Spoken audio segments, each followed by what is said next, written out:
Hello everyone, this is Nick Perry at Schaefer's Investment Research with your chart slideshow for Monday, February 11th. Today I am back with my check of the broad market indices. In last Monday's chart slideshow, we were talking about resistance, specifically these zones here that the broad markets had pushed up into. And basically, the idea was that this is former support, it was broken.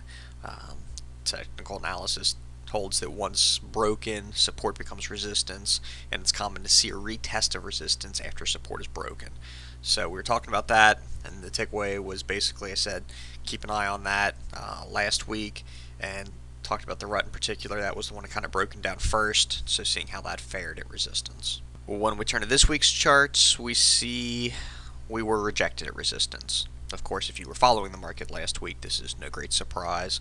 In my wrap-up on Friday, we saw that the broad market indices all lost around 4% each.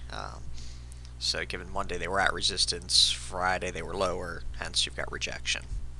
Now, one of the things I mentioned last week in the blog was the near-term support and resistance on the SPX that I'm watching. Specifically, we've got these recent lows right here, and we've got these highs. And these highs happen to correspond with this support zone, former support zone, now resistance. But if you're just focused on just this area right in here, we've now essentially got a little mini range to keep an eye on. If we see a breakdown below these lows here, you've basically now got the initial break of support retested as resistance, and a break of this confirms the rejection. But also, if you think about it in bigger picture terms, what's that going to do to this chart? You know, if you kind of start looking at it in that context, if we see, move down to here and you draw the pattern out here, that's essentially we've got a pretty decent downtrend going on right there.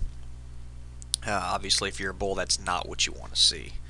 On the flip side, if we can get a move back above this zone here, essentially that gives us maybe this little fake out breakdown. But anyway, so that's what I'm going to be keeping an eye on here. We're kind of right in the middle of that range, so it gives us something to watch this week. Again, probably the more concerning aspect is if we do see a breakdown of those recent lows. That is not something that I would take it as an encouraging sign. So anyway, that's what I would be keeping an eye on. As always, stay tuned to the blog this week for further updates.